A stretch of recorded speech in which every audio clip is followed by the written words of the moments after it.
Baik, selamat siang teman-teman dan ibu. Terima kasih atas waktu yang diberikan kepada saya.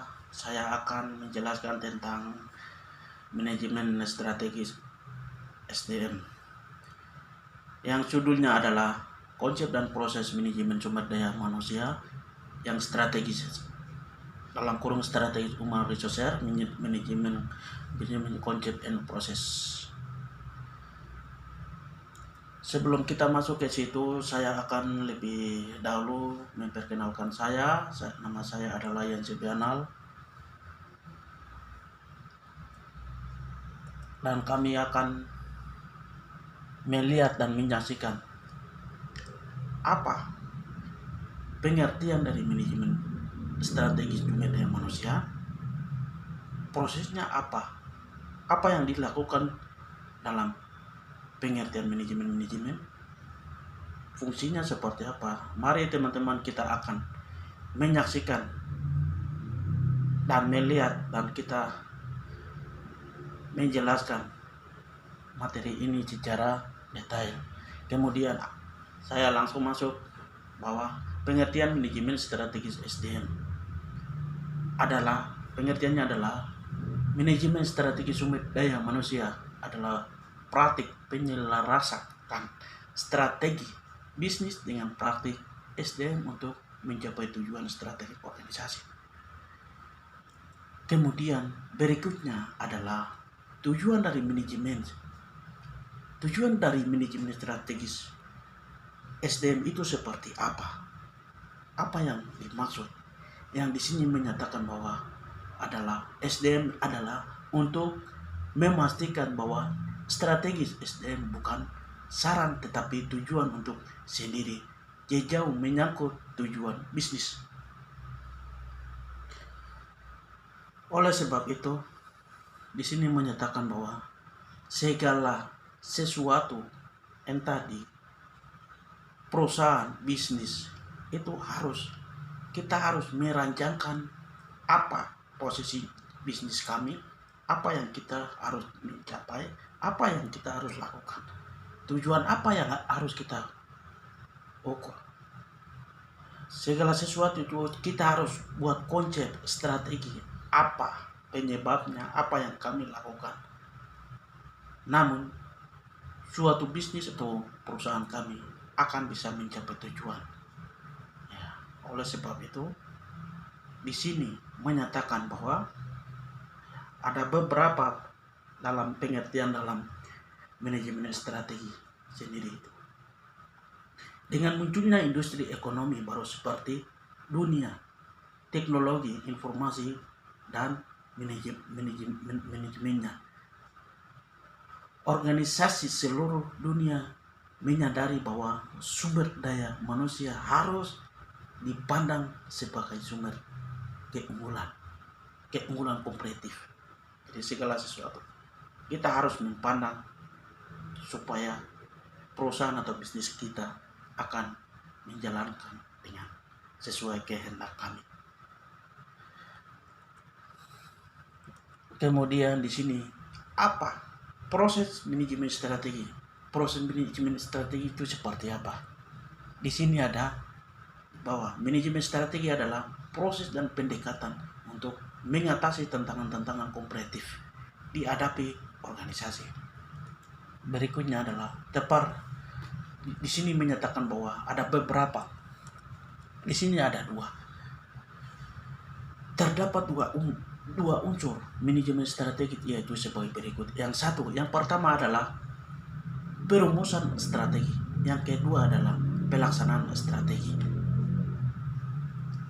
Apa perumusan strategi? Seperti apa? Perumusan strategi adalah menentukan arah strategi perusahaan dan mendefinisikan misi dan sesungguh-sungguhnya visi dan sasaran-sasaran perusahaan sebagai peluang dan ancaman eksternal serta berbagai kelemahan dan kekuatan internal. Kemudian menentukan berbagai alternatif strategi dan membandingkan kemampuan diri alternatif strategi tersebut untuk mendapatkan dan mencapai misi dan sasaran perusahaan tersebut. Yang kedua, pelaksanaan strategis.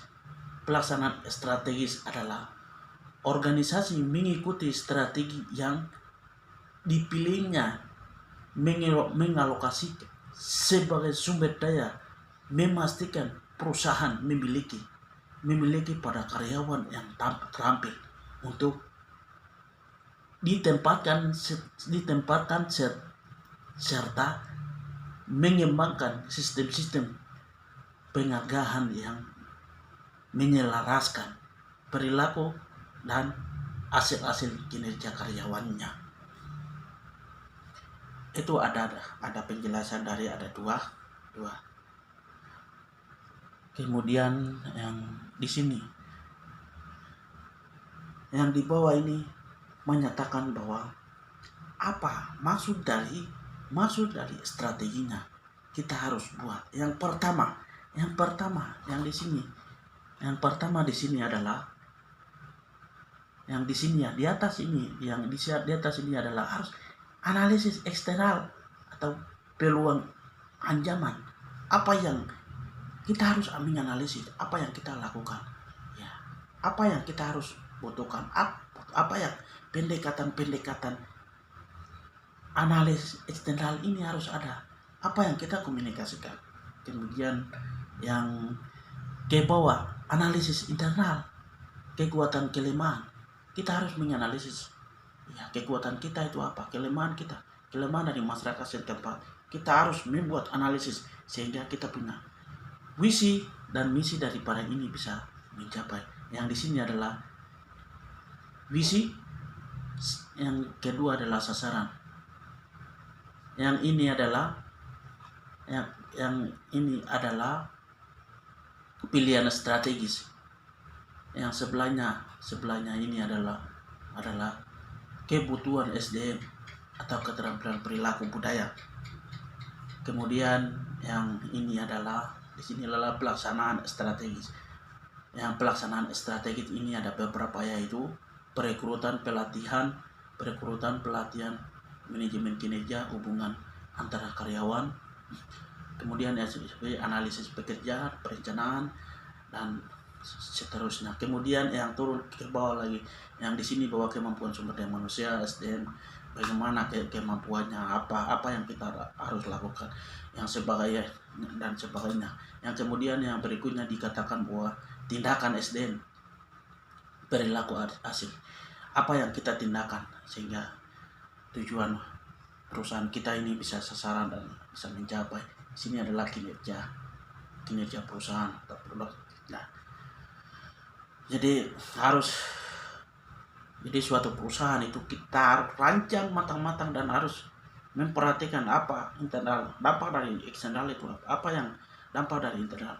Namun perusahaan kita bisa mencapai.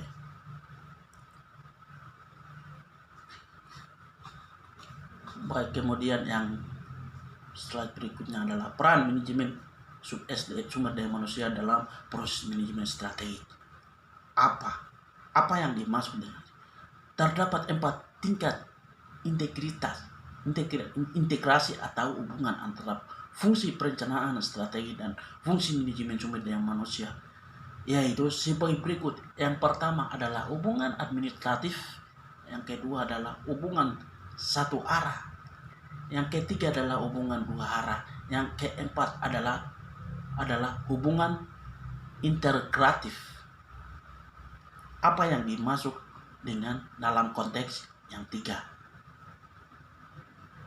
Oleh karena itu kita melihat bahwa di sini menyatakan bahwa yang pertama adalah hubungan administratif. Hubungan administratif ini sendiri adalah tingkat integrasi yang rendah perhatian.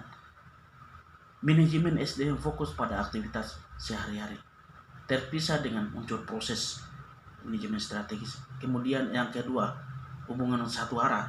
Hubungan satu arah seperti apa? Yang hubungan satu arah adalah rencana strategi diinformasikan ke bagian manajemen sumber daya manusia. Kemudian yang ketiga, hubungan dua arah adalah masalah-masalah dan dampak-dampak terdapat SDM dipertimbangkan dalam proses perumusan rencana strategi.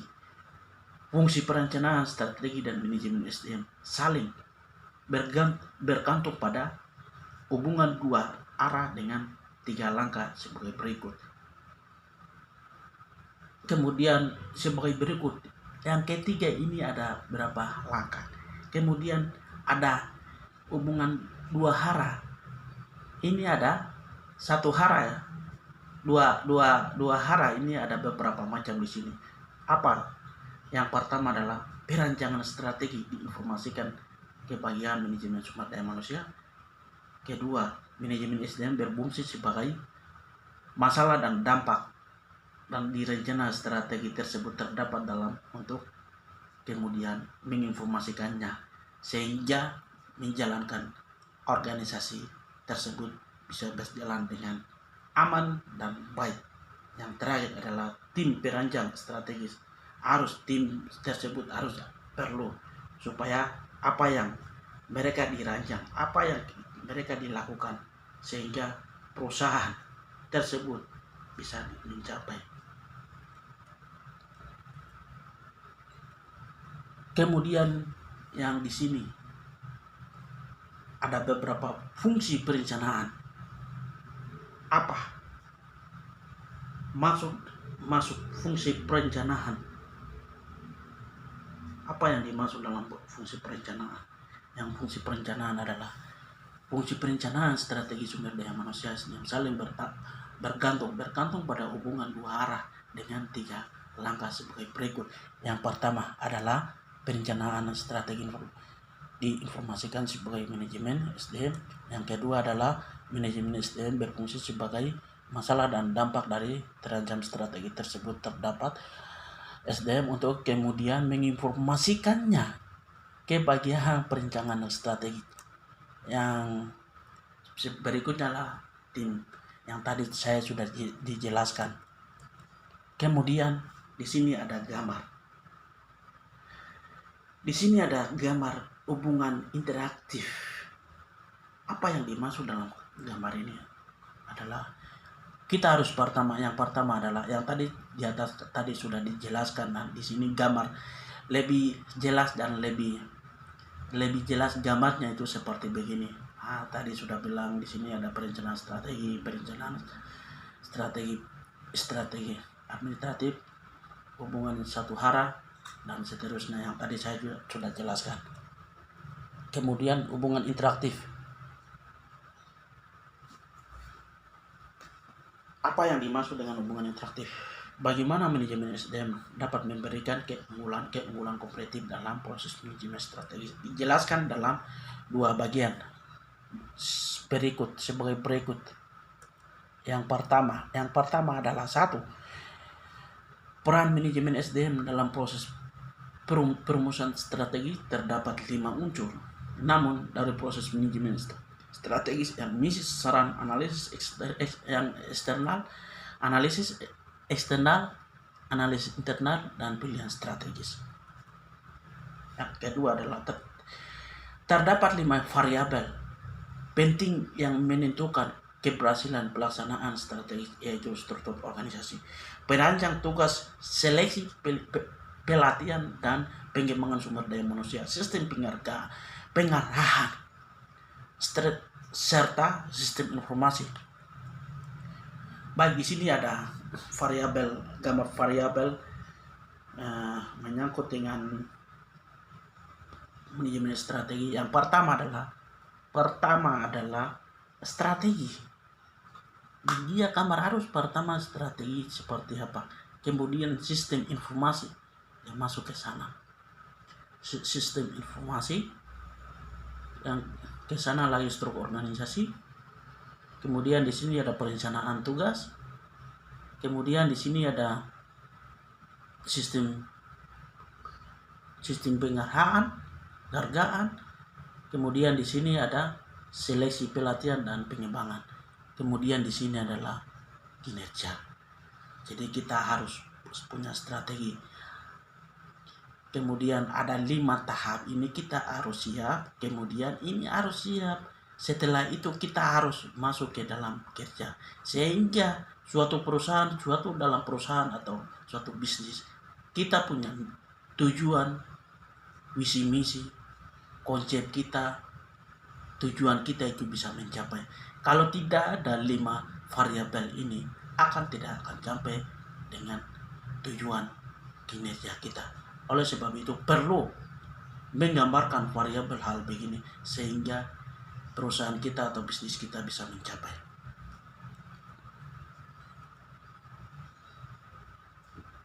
Kemudian ini tadi sama dengan gambar yang di atas, pelaksanaan strategi. Tadi saya sudah jelaskan pelatihan dan sebagainya, pilihan strategi dan lain-lain. Tadi saya sudah jelaskan dari slide ke-4. Saya masuk lagi ke bawah lagi.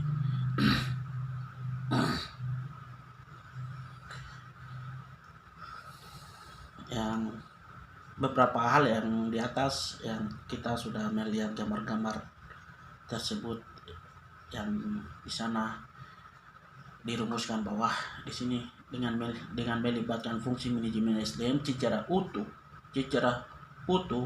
pada perumusan dan pelaksanaan strategi perusahaan. Diharapkan perusahaan dapat mengidentifikasi berbagai masalah perusahaan yang berkaitan dengan sumber daya manusia sejak awal proses perumusan, perencanaan strategi perusahaan, sehingga perusahaan dapat menentukan pilihan strategi yang tepat dan menentukan langkah-langkah untuk mengatasinya sehingga pelaksanaan strategi dapat berjalan secara efektif.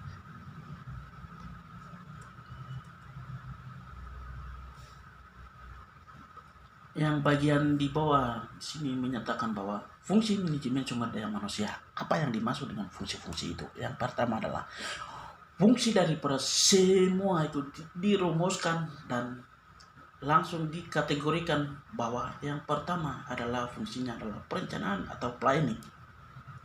Kedua adalah perekrutan atau rekrutmen. Yang ketiga adalah seleksi. Keempat adalah orientasi dan pelatihan dan pengembangan.